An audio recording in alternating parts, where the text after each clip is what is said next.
So we were pondering the story of Matthias and his call. That'll have to be a message for another day, because now I'm a little curious. Also, I think it's interesting that last slide, if we could go back one slide, I don't know if we're able to do that without goofing things up too much. But the listing of everybody who went back to the city and all of those diverse individuals, they're specific. Simon the Zealot, Judas, son of James, James, son of Alphaeus. There's all specific characters. Again, this will be a sermon for another day, but it just struck me. All the various people, the diverse individuals who were gathered there together and in joy, constantly devoting themselves to prayer. But now we turn to Ascension Sunday. So on April 1st, 2026, Artemis II was launched. It was lifted off from NASA's Kennedy Space Center aboard the Space Launch System rocket, and it marked the first crewed mission toward the moon in more than 50 years. We all saw that in the news. Pretty exciting. There was great excitement, in fact, leading up to the moment. But as one person noted, as they prepared for send-off and the countdown reached 0, all the shuffle and the hustle and the bustle seemed to come to a quiet hush. The engineers stopped talking. Families gripped each other's hands. Thousands stood with their eyes fixed upward, and then suddenly the ground began to shake, and fire poured from beneath the rocket, and slowly the spacecraft launched. People stood and they looked in amazement, watching it disappear into the clouds, carrying humans somewhere that they themselves could not follow. Soon after the launch pad emptied and the craft was out of sight, the spectators would leave. As amazing as it all was, they couldn't just keep standing there, staring at the sky. Mission Control began to busy themselves once again with the things that needed to happen next. Communications to maintain, systems to monitor, a mission to continue. To me, that feels very much like the story of the ascension of Jesus, minus the fire under his feet. In the book of Acts, chapter 1, we read that the disciples are standing there staring upward as Jesus disappears from their sight. We can almost picture them staring in amazement like spectators after a rocket launch. That is, until the angels speak, essentially saying, "Why are you still standing here looking up?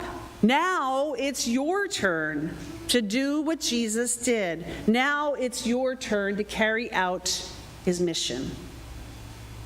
Last week, in a conversation about my recent consecration service, someone here at East Hills said of my ministry, "Now the training wheels are off." Now the training wheels are off. And that seemed to me another very good analogy for Ascension Sunday and the experience of the disciples. Because for about 3 years, they had been literally held. We talked about the hands that hold us last week. For 3 years, the disciples had been held literally and figuratively by the actual hands of Jesus. He walked beside them. He calmed the storms. He fed and blessed them. Through his ministry, Jesus had taught and healed and blessed others. From the day that Jesus called those disciples to follow him, they were in training with Jesus right alongside of them. When the disciples were afraid and anxious, Jesus talked them off the ledge. When their attempts to heal had failed, and they did, Jesus helped them to understand. Like a parent teaching a child to ride their bike, Jesus provided up close and very physical, tangible support. But now, with the ascension of Jesus, there is a shift. There is this transfer of power, if you will. The training wheels are off, and the disciples are about to be freed to go. They are soon to be released and sent into the world. I remember when our daughter was first learning to ride her bike, the day the training wheels came off for her. She had this great bicycle, this little pink bicycle with little white tassels on the handlebars, and it was a sunny spring day, and Matt held her up until she was steady and she began to pedal, and he let her go, and we stood there watching as she wobbled and the bike was unsteady, and we were cheering her on, "Pedal, pedal, you got this." and all of a sudden, bloop. I do have her permission to share that story. We still talk about it today. Daddy let her go a little too soon. There's another sermon for another day, right? She fell over, and she was okay, but that was not the way we were hoping things would go. Still, it was a time of learning and growth. I think that's a really good way to think about the ascension of Jesus that we consider today in worship. John's gospel tells us Jesus told his disciples he would be leaving, and he promises the Holy Spirit will come. The book of Acts helps us remember that day when Jesus ascends into heaven, just as he said he would, and for those disciples, the training wheels are now off. Yet reading the book of Acts at first glance might have us assume the disciples took off, hit the ground running, going about fulfilling the mission of the Lord flawlessly and with grace and confidence, with energy and nerve.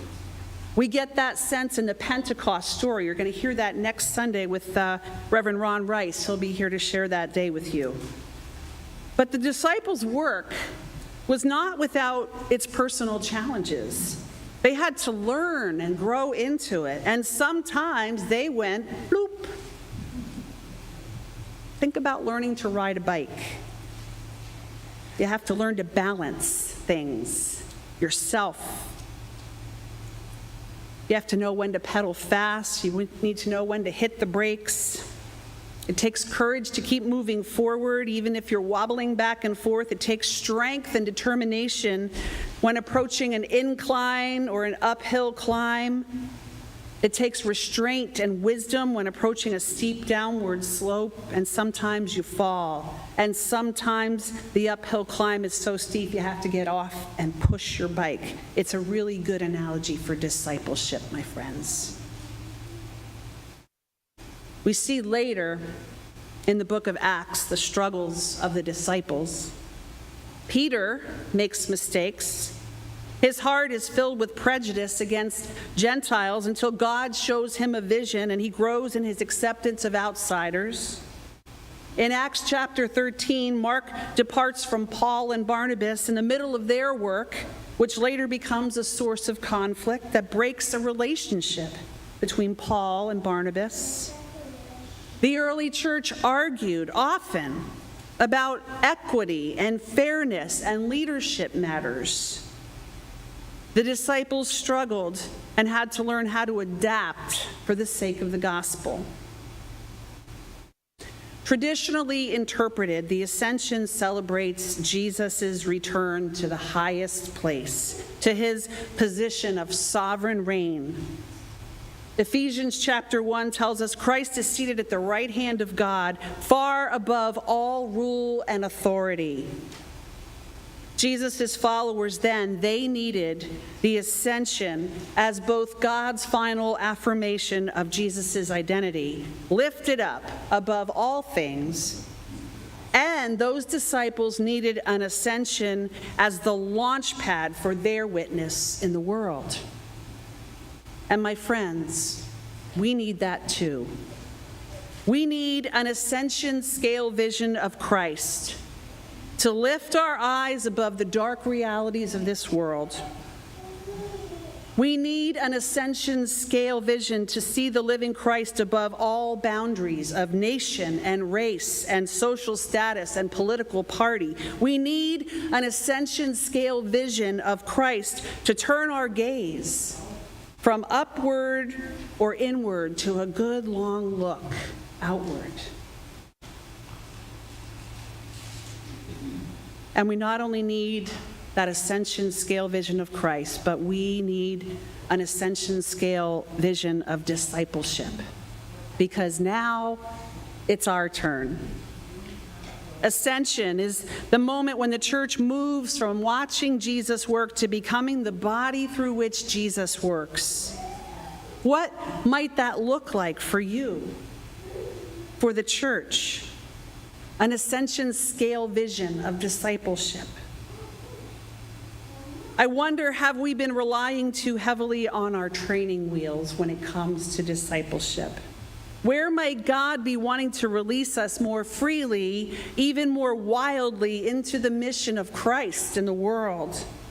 Because the thing about training wheels is they provide a pretty safe and stable ride. But I'm pretty sure following Jesus is meant to shake things up, even get a little wild at times, and moving in unexpected places. In his second letter to Timothy, chapter 3, the Apostle Paul once wrote about people who keep the form of religion, but who would have nothing to do with the force of religion. In other words, people who go through the motions of church attendance and rituals and moral talk, but who would have nothing to do with the power of God's transforming work in a person's life or in the world. He was essentially talking about people who want to ride the bike, but only if the training wheels stay on, only if it's a safe and stable, no-risk capacity that really doesn't go places or avoids the rough terrain where training wheels won't take us.